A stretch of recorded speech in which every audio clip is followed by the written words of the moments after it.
Hello mga katutot ka-DIY, kumusta po kayo? Sana po ay nasa mabuti kayong kalagayan sa mga oras na ito. In this episode ng ating pong pag-uusapan ng electric kettle na wala pong power. At ating pong umpisa ng ating observation dito po sa bottom ring at sa ating pong base ng ating kettle. Ating i-check ang ating conductivity. Ito ang ating base dito sa ating plug. Ang ating gagamitin ay multimeter. Nakaset na po yan sa continuity. So, meron pong dalawang leads dito, yung contact point. I-check po natin yung kanyang continuity dito sa ating plug. Yan, nakikita nyo po yung leads. Yung contact point po na yan. Dapat po yan, hanggang dyan ang taas niyan. Nakataas po siya hanggang dyan sa lugar na yan para po maganda ang contact sa ating pong bottom ng ating kettle. So, check natin to. Okay, good. Mayroong beeping sound, so good po siya. May conductivity. At ito naman pong kabila, wala. So, ibig sabihin, wala po tayong short problem. So, lipat natin sa kabilang plug. Makuha natin yung isang contact lead. Dito po. Hindi yan. Check na natin yan. Ito isa. Okay. Pareho lang po resulta. Hindi rin po short at good po siya. Okay po. Now, i-check po natin ang continuity nitong ring. Ito po ang line 2. Ito ang ating contact. Okay, siguraduhin lang po naka-unplug po ang ating plug habang ginagawa po ang ating pong pag-check hanggang matapos po para po sa ating safety. Okay, meron. Good. Okay, ito pong white yan. Ito namang nasa inner ring. Yan, line 1 po yan. Wala. Hindi naman siya short, wala rin po. So, i-on natin ang switch. Yan. On this gesture, magkaka-contact po ang white tsaka red wire natin.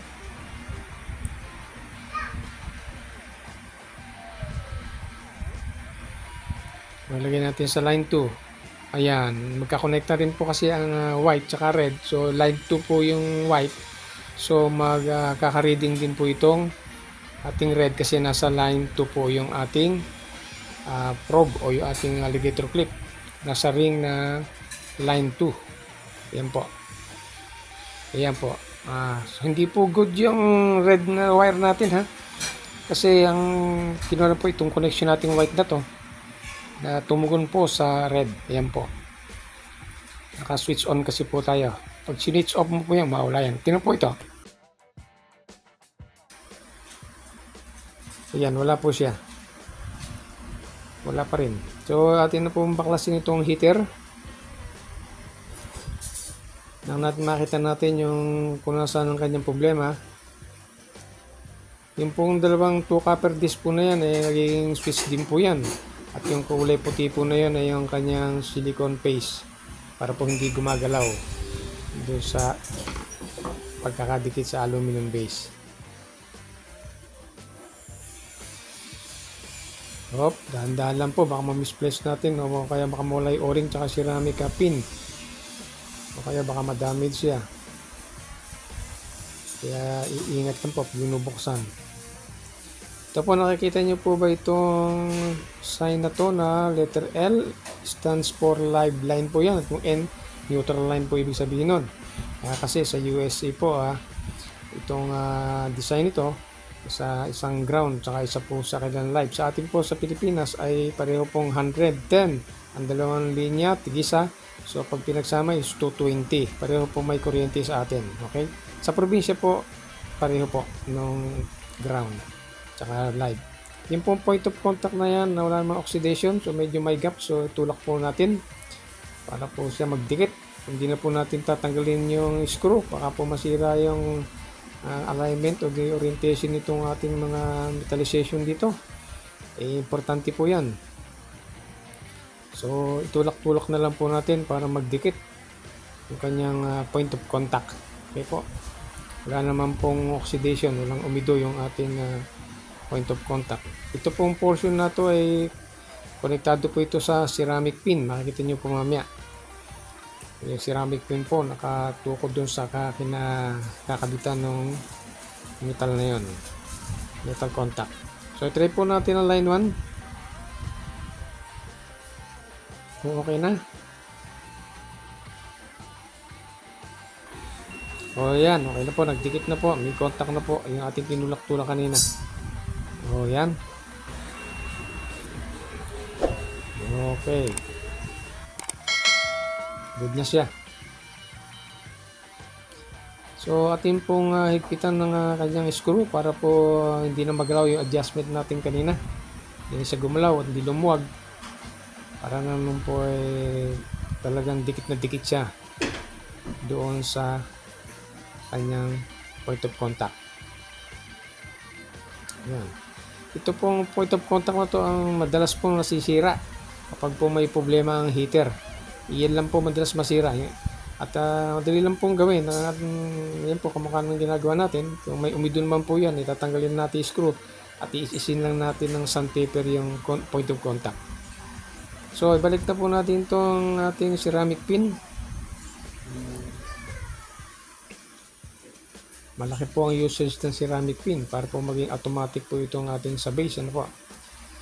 Yung pong ceramic pin na yan, tsaka yung hawak-hawak ko na yan sa kanan na molding compound na housing, hindi naman po yan kinukonektahan ng kuryente. Non-conductive po yan.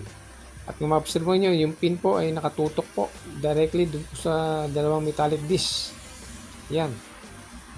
Nakita nyo po yan. Yung metallic disc po na yan, kamukha po yan nasa switch natin sa itaas. Ayan, nakakapit po yan dyan sa may aluminum. At yung portion po na metallic disc na yan, nag-eject din po yan pag nainitan. At tutulak po niyan yung ceramic pin para po ma-disconnect yung dalawa po na nasa ilalim na connection. So, para po i-maintain niya yung temperature ng ating tubig. On and off po yun. So, pero normally close po yan. Palagi po naka-on yan. So, ibalik na po natin siya.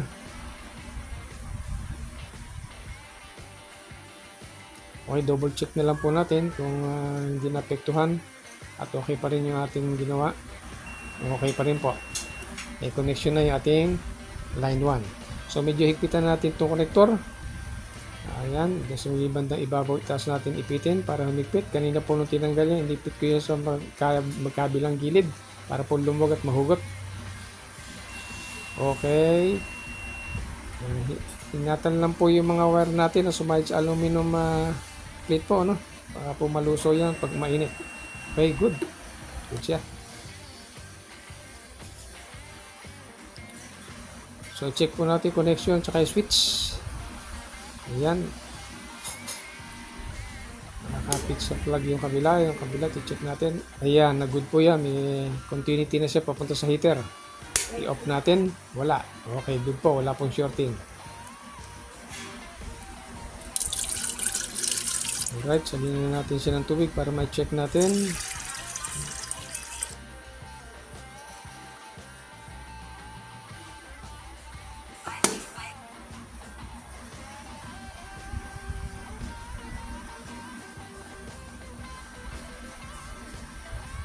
Okay.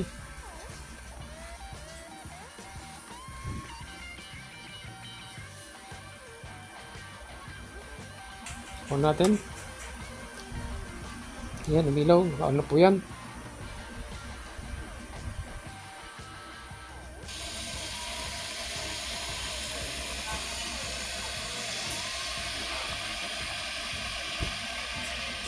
Nag-dead po yung tulog ng heater. Okay, nawala na. Nag-activate na yung ating disk ibaba. Pero po yung ating switch, hindi pa rin po nag-activate. Dito sa ibabaw.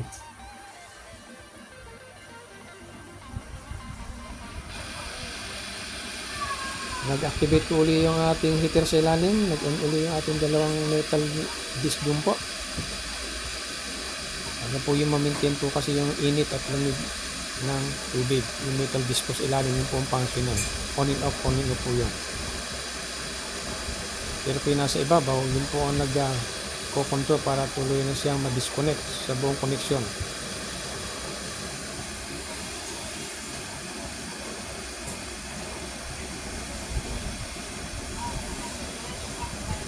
Wala pa rin po reaction yung ating switch sa ibabaw.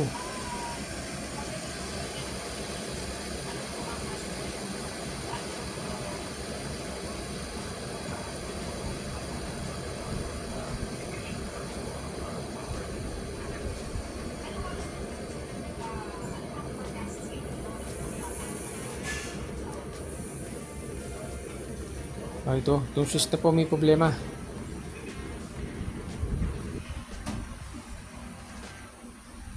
Kita nyo po, umuusok na yung steam ng tubig, oh. Pero wala, no reaction sa ating switch. Ito po sana dapat mangyari pag nainitan siya. Yan, nag-automatic na yan dapat. So sira na po ito. So i-disassemble na po natin tong handle at makuha natin yung switch assembly para ma-correct natin kung ano problema sa switch.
Defective po ang ating pong switch.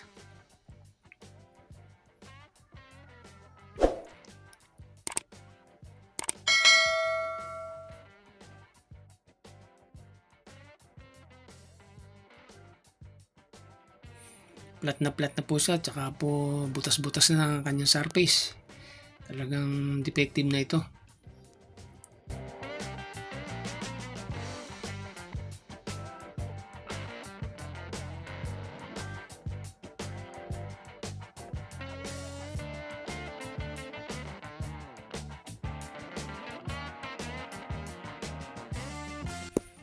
No, ipapakita ko po sa inyo pag disassemble and assemble po ng ating switch assembly.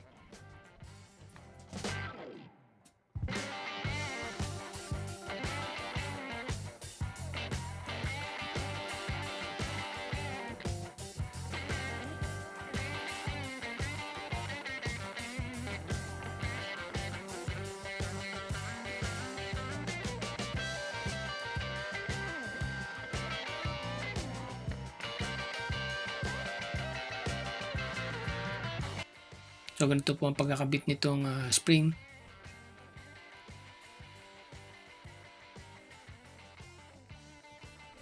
Yan, papasok po.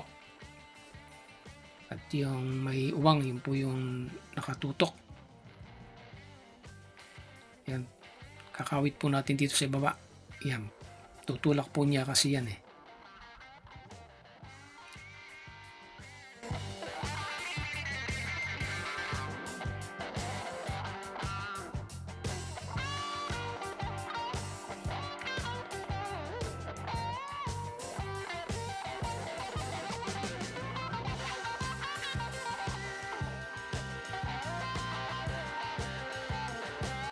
So ito po yung bago. 13 ampere din po yan. 220 to 250 volts.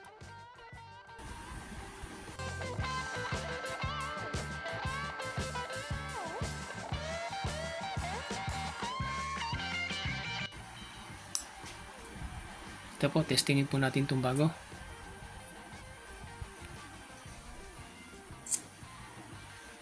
Good. So, higpitan na po uli natin itong ating connector para may kabit natin itong ating switch.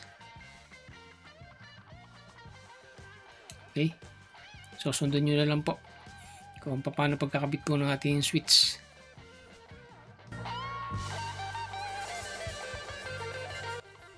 Importante po, ayan. Na yan ay higpit na nakakabit yan. Kailangan po hindi yan loose.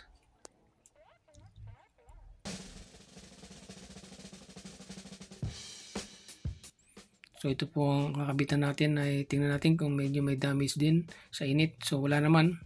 So pwedeng gamitin ulit natin. Papasok po natin ito unahan dito sa ilalim. Yan.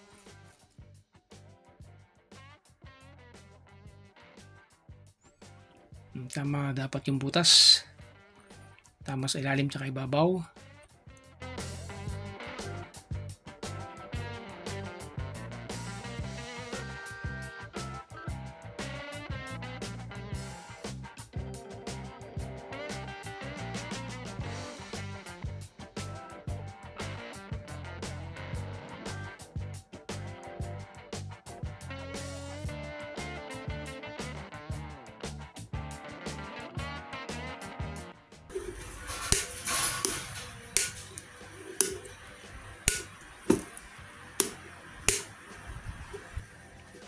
Pag kumukulo na po itong steam ng tubig, dyan po papasok.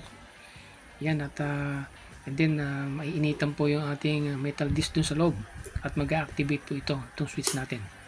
Pag nainitan po yan, pipitik yung ating metal disc at mag-off po ito. Mukha po nitong nangyayaring ito. Yan, pag nainitan, yan. So mag-off na po sana. So, lalagyan na po natin tubig, pero bago yun ay i-assemble po muna natin itong handle.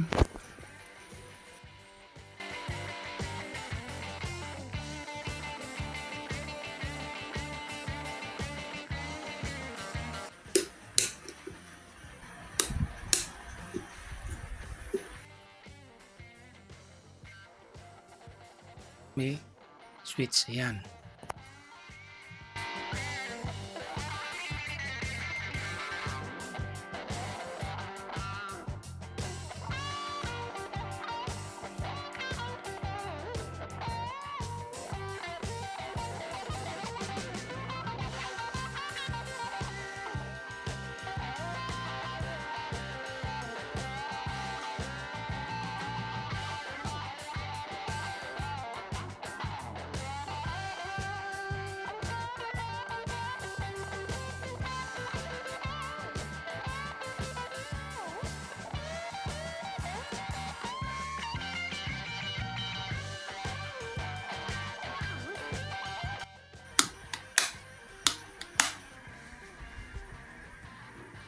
Okay, salinan natin siya ng tubig.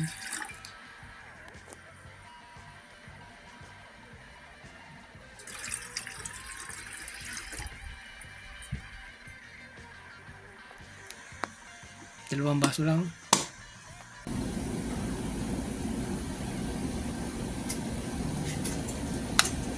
Okay, good po na siya.